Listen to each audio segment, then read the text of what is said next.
A very good morning to all the students of class 10.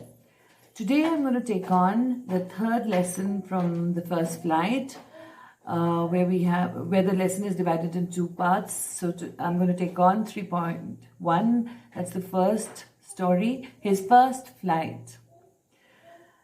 As the title suggests, it's a first flight, or we can say the maiden flight taken by the seagull.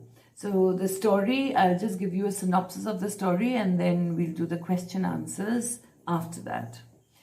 Now there is a young seagull, and the seagull is a water bird which has long wings. So there's a young seagull who's living with his parents, two brothers and a sister, on the ledge of a rock or cliff, the projection that we have near the edge of the sea. They're all living as a family. Now, one day what happens? All the members of the family fly away from the ledge. But this young seagull hadn't learned to fly as yet. So as a result, what happened? When the other members of the family flew away, they kept on telling this young seagull, fly with us, but the seagull was gripped by fear. And the fear was so intense that it did not make him move or budge from the ledge. So as a result, what happened? The family flew away and this young seagull was left there on the ledge itself. Now, a layman would think that the parents were very mean and they left the child behind, they left the young seagull behind, but actually it was not so. It was a duty of, I would say, it is the duty of parents to teach their children what is required and not spoon feed them. So as a result, what happened? The mother was very, very sensible and she knew that she had to teach this young seagull to fly and to fend for itself. So they kept making sounds and noises, trying to lure him on to jump from the ledge and to fly. But nothing could force the young seagull to move from there. This family went on to a plateau where they all stayed and they enjoyed themselves. They looked around for fish and they were able to practice the flying aspect with the other children that were with them, and how to skim and how to dive into the water to catch hold of a fish. And this young seagull was watching all this from the ledge, that when the entire family was together trying to have a good time and they were eating and they were learning how to catch a fish or dive into the water to skim. Now, the parents knew that the child was all alone. So they kept trying to, cajole him or, ask him to come, but nothing helped it. Then finally, the mother had an idea. Now, it had been 2 days since that child had been alone, so the child was extremely hungry. And that condition, we can say that he was famished, F-A-M-I-S-H-E-D. He was famished, he was starving. So the mother hit upon an idea. She caught a fish in her beak and she flew towards the ledge where the young seagull, where her child was. But she did not come on to the ledge. When she came quite close to the bird, quite close to the seagull, but did not leave the fish there or did not come on to the ledge. Now, since this young seagull was so famished and starving and he was mad with hunger, not anger, but hunger. So as a result, what happened? In a motion to catch hold of that fish or grab that fish from the mother's beak, he moved on from the ledge and he jumped. Now, when he jumped, the mother flew upwards higher. So as a result, the young seagull had actually taken his first flight. And as is God's blessings, when birds are meant, they're given feathers and wings to fly. So the bird, the young seagull also, the minute it jumped from the ledge, the wings opened up and he started flapping them and he was flying. So within seconds, his fear was gone. It vanished, it disappeared. Then the seagull had another fear in his mind. When he would look at the green sea from above, it appeared to him like land, green flooring. So when he swooped downwards, he thought he would land on that flooring, the green flooring. So when he landed on it, his legs or his feet began to sink into the water. So when that happened again, he was gripped by fear, thinking that he would keep going down into the water and he would drown. But what happened? The minute his belly touched the surface of the water, he began to float. So his initial fears were completely done away with, and he became happy. And then he got his food also. The mother also taught him like the rest of the children, and he was very, very happy. So from this we can come to know that there is a first time for everybody and everything, you know. So initial fears of the unknown are there, but these fears have to be overcome. We have to get over them, because we cannot move on in life until we shed all those fears, and unless we muster enough courage to take the risk, to take the plunge like the young seagull finally did. Though here the motivating factor was hunger. Hunger made him desperate to jump from the ledge of the tree. So that was a motivational factor for the bird. Even in life for us, there is always a fear when we want to venture into something new, something that we've never done before. The fear is always there. The nervousness is always there. But we soon have to get over it, because there has to be a first time for everything. And there is no gain without any pain. And we should never fear failure, because failures are actually stepping stones to success. When we fail, failure means experience. So we are not going to repeat the same mistake again. In fact, it teaches us to come out stronger, to emerge stronger, to take the next step in a more bold and in a more successful manner. So as a result, we see that finally the mother, who is really concerned, and usually mothers understand their children much better, maybe because, like in humans, we say there's an umbilical bonding. So, mothers understand their children better. But otherwise also, God has made mothers to be like that only. So whether it's a human being or whether it's a bird, mothers are mothers after all. Okay. So finally, the young seagull does get over his fear of flying. And another thing that is brought to the forefront is he doubted his wings, that they would not open up and he would not be able to fly. And that shows that he lacked confidence and he lacked courage, which we must never actually think of, that we should muster enough courage, and we should have that much confidence and faith in ourselves, faith in God, because He's made everybody suitably, and faith in ourselves that we will be able to complete a task, we will be able to venture out and do things that we want to do. So basically, that is the story of the young seagull. And then it had a happy ending, because he was finally able to fly, he was able to look after himself, he was able to learn how to feed himself, how to catch fish. So it all ended happily. Here I would like to say, in the contemporary scenario, parenting is, you can use it for your writing skills also. Parenting is very, very tedious. It's not easy, like to bring up a child or to bring up, a little one, because you cannot spoon feed the child. If the mother wanted, she could have brought the fish and put it on the ledge and the bird would have eaten it. But then that young seagull would have been deprived of what his purpose in life was. He was supposed to fly. So she had to teach him how to fly, because that was the natural process for that bird. So that is why she came close to the seagull with the fish, but she did not let the young seagull grab it from her beak, and she stayed a little away from the seagull. So, good parenting, it was a sign of good parenting because she knew the temptation of that fish or that food would eventually make that young seagull swoop down or plunge or fly. So, that was a sign of good parenting. And in the end, of course, he was rewarded for it because he got food, he got his family back, and he was with them, enjoying himself thoroughly and making himself as natural as he was made by God.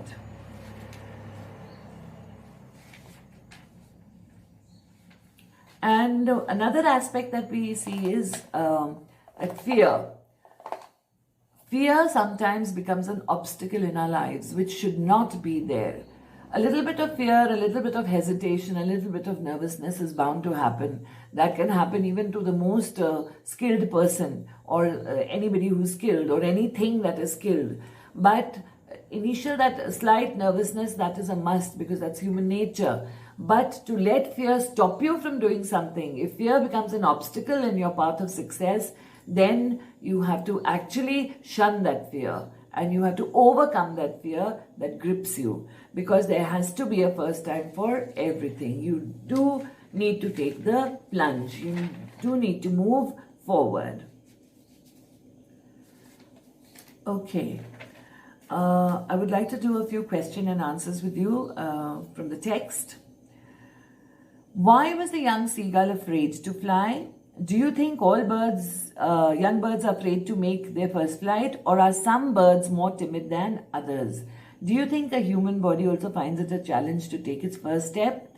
So the question in itself has given us so much to say, just like, when a baby begins to walk, when it takes its first step, that's not a very steady step, it's like staggering or shaking and not very confident. But the child does take the first step. Maybe it looks around for support or it falls down, but then the baby once again gets up and begins to take more steps, So this kind of a fear or this kind of a situation comes in everybody's life, be it animals or be it birds or be it human beings.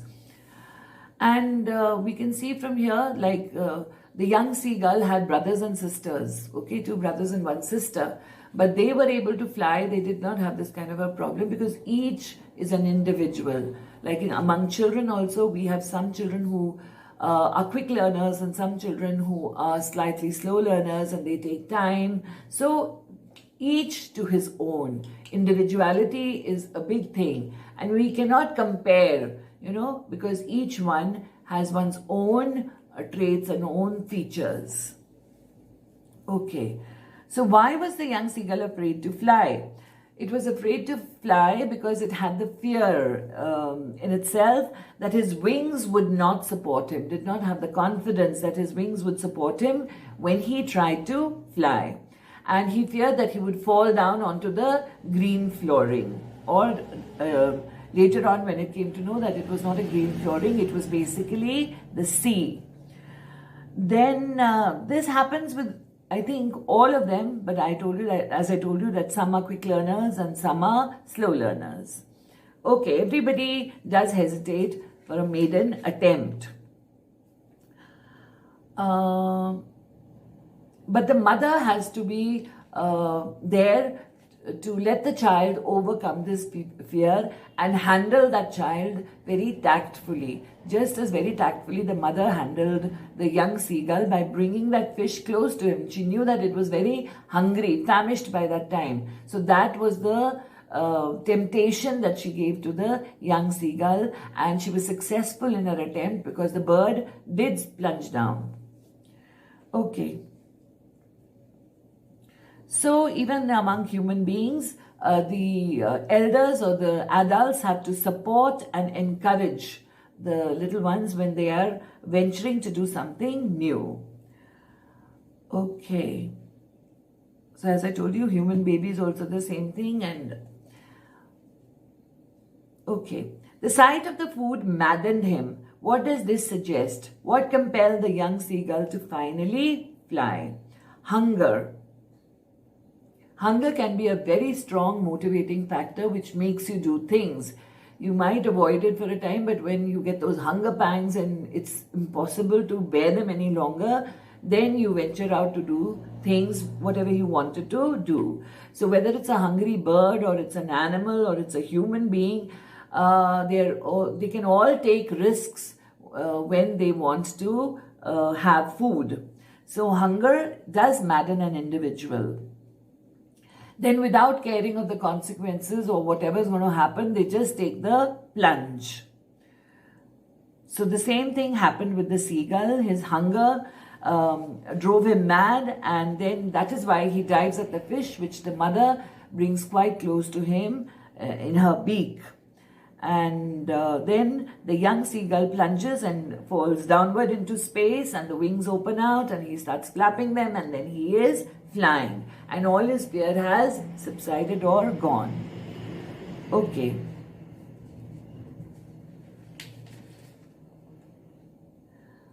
They were beckoning to him, calling out to him, calling shrilly. Why did the seagull's father and mother threaten him and cajole him to fly? You know, they motivated him. They were trying to lure him into flying. Why? Because, as I told you, they wanted him to fly from the ledge and come to the plateau. The other members of the family had already settled there and they were having a great time. And when the parents were teaching the other young ones, the other siblings, so as to speak, and they were trying to goad him to fly. And they indicated to him through their gestures about flying and how they were teaching the others, or catching fish and showing him that fish. So the young seagull did become restless when he was left alone on the ledge. And when hunger maddened him, then he took the plunge and then finally learned to fly. Next question. Have you ever had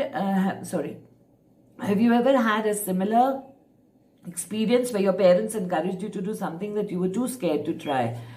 Okay, so this can be for many other things, like when children start growing up. For example, somebody wants to learn how to cycle. So cycling, then you know how the father or how some adult member holds the cycle for you as you learn to, move forward, as you learn to pedal, and then hold the cycle for you to maintain your balance. So you do need that initial support a little bit. It could be for cycling, it could be for swimming, it could be for playing any game which you've never played before, and you get the help of your parents or your elders, and that helps you out to pick it up faster. So all of us at some stage have experienced, okay, when you go to the elders and say, could you please teach me this, or could you please tell me how to do this? So it is very, very natural. Okay. In the case of a bird flying, it seems a natural act and a foregone conclusion that it should succeed. In the examples you have given in answer to the previous question, was your success guaranteed, or was it important for you to try regardless of a possibility of a failure? Now here I would like to say as the answer, success can never be guaranteed.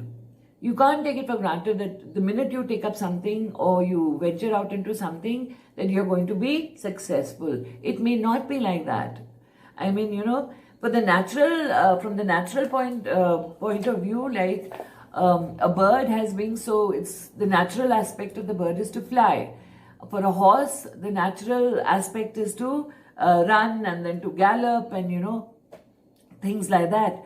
And for us, it is to first, we learn to crawl and then to stand up and then to walk. So these are all natural processes that we all go through.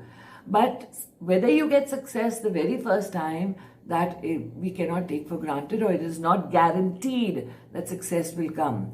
Because sometimes, you may not be successful in your first attempt or your maiden attempt. And gradually, but you don't have to give up. You have to keep persevering. You have to keep trying. There should be an incessant effort. Continuous effort should be there till you accomplish the task. It's very good if you succeed the first time, but there are certain situations or certain kinds of work where you may need a repeated movement, a repeated cycle to accomplish your target. Okay. So, as I told in the beginning, parenting is very, very important, and there should be no spoon feeding. A child should be taught to do things on his own right from the beginning, especially where self-worth is concerned. For example, like, I have seen such grown-up children and their parents come to leave them to school, and the parents are, carrying their bag for them. Why? When the child is coming to school, it is the child's duty to carry his or her own bag. Why should the parents be carrying it? I mean, that's another thing that nowadays we say that the bags are so heavy, and the curriculum, because of the curriculum, they have to carry so much, and the weight is too much for the child. That's a separate issue. But otherwise also, children should be taught to do their own things themselves, like packing their bag at night, seeing whether their pencil box or their geometry box is there, their things are there. Because when we try to teach them to do things independently, they become more responsible. Otherwise, they're dependent on the parents, dependent on the mother, whether the uniform is washed or ironed, whether the shoes are polished. So things like that, small things, So throughout, parents also should teach their children to be independent or to be self-dependent, not to be dependent on others. Like when the mother is serving food, the little children, they can at least carry the plates to the dining table, lay the table, no matter it may not look very neat or very tidy, whatever they have put up, but still. So practice makes a man perfect. When they learn to do it, then it becomes a perfection. But still, parenting is a great art, and we have to teach the children how to carry themselves in life and how to go about in life, doing things in the right manner, doing things themselves. Okay, I would like to do a few more questions with you, please. Did the seagull think the sea was like land? Pick out the words that suggest this. The sea was green, and the seagull took it for green flooring. And that is why it cried in fear when it plunged, and when it was coming down, he thought he would land on that green flooring. But actually, when his legs began to sink into the water and his belly touched the surface, then he realized that it was water. Next question. When did the seagull get over his fear of the water?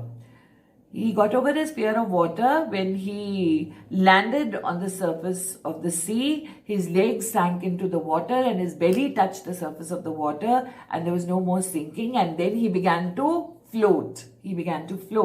So that ended his fear for water.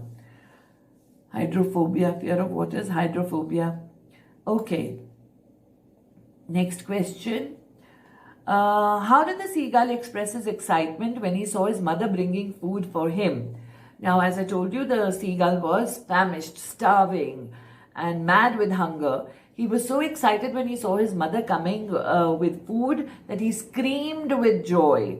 He leaned out eagerly from the ledge so that he could catch hold of that fish. So he leaned forward and he tapped the rock with his feet. So 3 things. He screamed with joy. Number 2, he leaned out eagerly. Number 3, he tapped the rock with his feet. Next question. How did the young seagull's parents teach him the art of flying? Parents, in fact, it was only the mother who took on the responsibility. The mother taught him the art of flying. She flew towards him with a fish in its beak, and she came quite close to the seagull, and the young seagull was tempted by that fish and plunged forward, and he fell downwards into space, and his wings spread out and he started flapping them, and that was his first successful flight. Okay. Why did the mother leave the young seagull alone? Because she left the seagull alone because he was afraid of flying. He just wouldn't move. He just wouldn't budge. And she wanted him to take the plunge and, experience it for himself. So in order to teach him, they just left him behind, or maybe she thought that, when he's left behind, he will automatically try to fly coming towards him or coming towards the plateau where the rest of the family was. Okay, next question. Compare and contrast the young seagull in the beginning and at the end of the lesson. In the beginning, we see the young seagull is a coward, is like a coward, too scared to fly, too scared to take the plunge, gripped with fear, and lacking confidence and courage. But in the end, we see he is no longer afraid of flying, he is no longer afraid of to be in the water. So in the end, we see that he has accomplished what he was supposed to accomplish. So he lost the fear of water also. Thus, in the end, he's praised by the family. They all shout and they all, they take out the sounds of the seagull and they praise him for what he has accomplished. Okay. One last question. Describe the scene that the seagull saw on the plateau across the ledge. When the family had left him, they all went onto the plateau. What is a plateau? A plateau is a tableland, kind of a feature where you have, the top is absolutely flat. It's a little on a height, but the top is flat like a table. So that is why we call a plateau a tableland also. Now the seagull saw his parents flying about, and his two brothers and sisters were also there, and the parents were trying to perfect their children in the art of flying. They were teaching them how to skim the waves, how to catch hold of a fish, and how to dive for the fish when they can see it underwater. So the seagull also saw its brother catching a herring, that's the name of a fish, and devouring it, eating it, up.